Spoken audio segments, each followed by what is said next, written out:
just think Jan and I, even dating back to my last start against them, just had a really good game plan.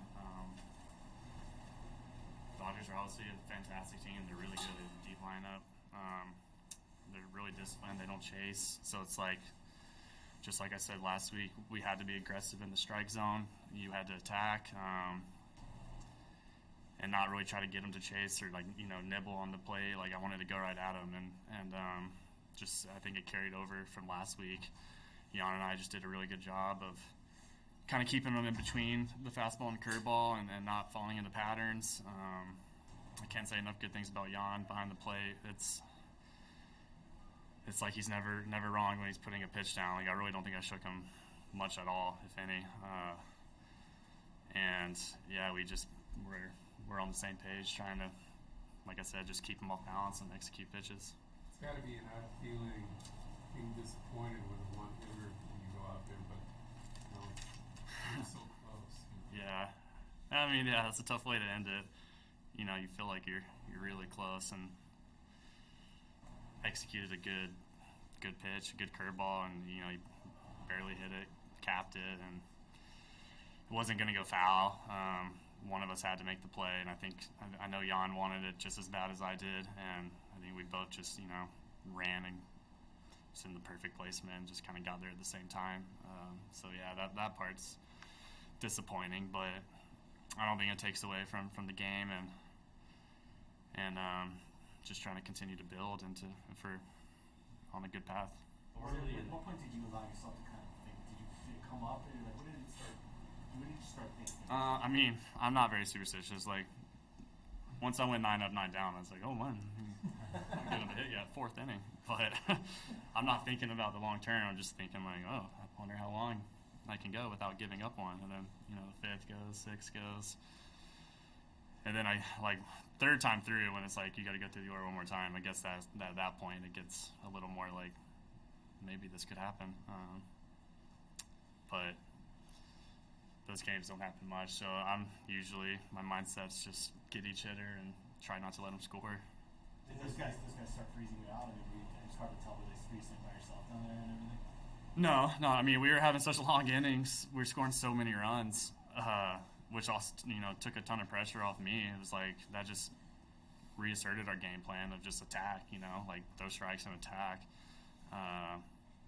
But no, you'll never hear me complain about having long innings in the dugout, us scoring runs. Did you guys say anything to each other on the field, like after the play happened? I think we both just looked at each other like, I can't believe it ended like that. It's just a baseball play, like it happens. Sometimes you can hit a ball really hard right at somebody, and sometimes you can do that, so it is what it is. What was the reaction, or what was it like going through the crowd reaction or the standing ovation when you come out? It's amazing. I mean, I've said it before. I just pitching here at Wrigley Field is so special. It's so awesome. Every single game, the atmosphere is just off the charts compared to anywhere else you go in this league. And they're so supportive too. Like they're always behind you. It feels they're never just like there to watch the game. It's just like they really want this team to succeed and do good. And I think it was the 7th inning. It got so loud I couldn't even hear my pitch comm. And it was when JD was up and he flew out to right, but the clock was running down. And I couldn't hear what pitch, and I couldn't step off, or it would go to 3-2, which I didn't want. And then, so I was like, Jan, I can't hear you. I was like mouthing it to him. And then, but I just started going, because usually when in doubt, throw the curveball. But middle of my windup, he gave me the curveball signal, and I was like, okay. And I just last second threw it. But that's how awesome Wrigley is, that in that moment, they realize what's going on, and they're all on their feet screaming, and, it gives players goosebumps. Did you sense Jan coming up to you, or was it not until he was on your back?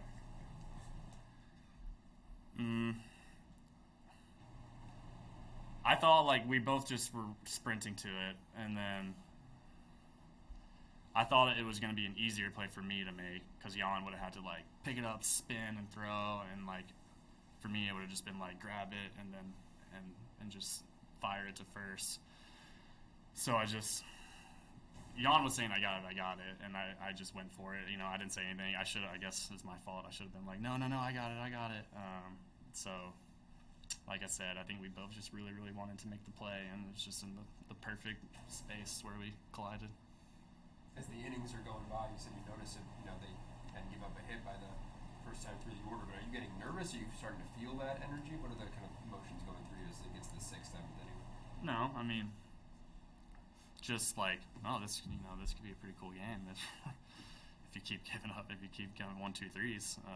Not nervous. It's like if they get a hit, they get a hit. You know, like my goal is just to keep us in front, to limit the damage. So yeah, just as the innings went by, it just started setting in. Like you're getting closer, but. You know, I'm not disappointed. You know, it is what it would have been an awesome thing to happen, but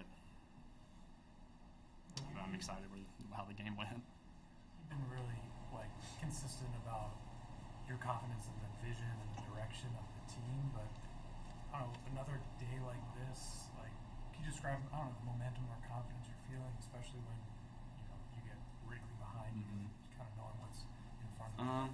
I think it just shows a lot about our whole team that. Last night we were in it till the very last inning. You know, we almost pulled off an awesome win last night.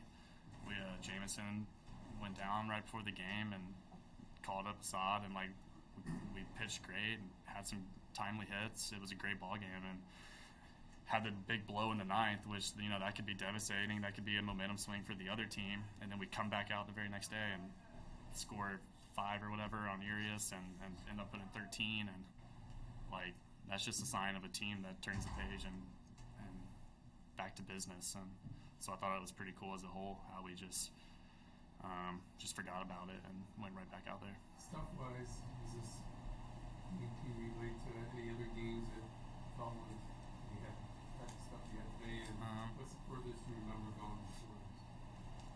Honestly, I don't feel like the stuff was that good.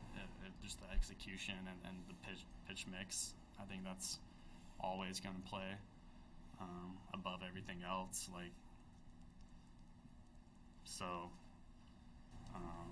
thought my command was really good, and then, like I said, just mixing and matching and executing, staying out of the middle of the plate was really good. But I actually have the worst pregame bullpen that I could remember. I told Jan before the game, sometimes those can be your best games. Just yeah, but I mean. I've thrown enough games where I'm not. If I have a bad pregame bullpen, I'm not worried about it. You know, it's just once you get on the game mound, everything's different. You remember the Toronto game? I think 9 years ago when you pitched a complete game. Yeah, I remember that game. How did that stuff compare to this? It's a long time ago. It's probably a lot of different pitch mix. What was your knuckle curve? Is that effective then, or was it? Probably, but back then I think I was throwing a lot more change-ups and cutters, and today I didn't even throw a cutter. I just threw fastball curveballs the whole game. So a little bit different. I think that game I was just able to get a lot of ground balls and soft contact at people, and in this game. Go ahead. You said that run support took your pressure off, and then as a starter, in the beginning of game, it's very important. So then Seiya gave 2-run hit, so it makes you breathe.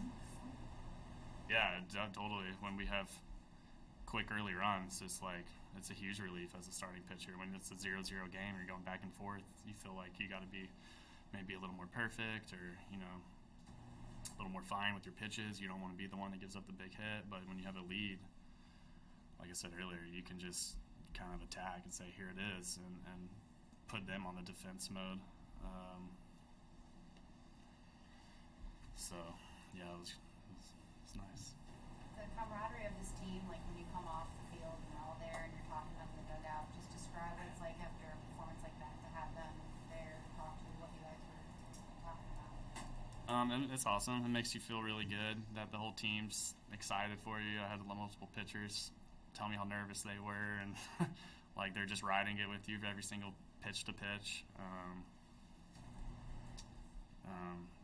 we got a good group in here. Everyone's very close, and we're all forming really good bond together, and that's gonna take the Cubs a long way. I think it's a team where everyone roots for everyone, and you're excited to show up every day and see your brothers and just go to work. Like I said, we know how good we can be. Right now, we're kind of hitting on all cylinders and trying to ride it out. Is your son always this patient? He's great. Gets a little nervous around people, but not at home. You mind telling us his name? Is he gonna be on television tonight? You mind telling us his name? Landon. What is it? Landon. Landon? Okay, Yeah. thank you. Man, Say he's hi. great. He's great. All right, thank you. Congrats. Sure.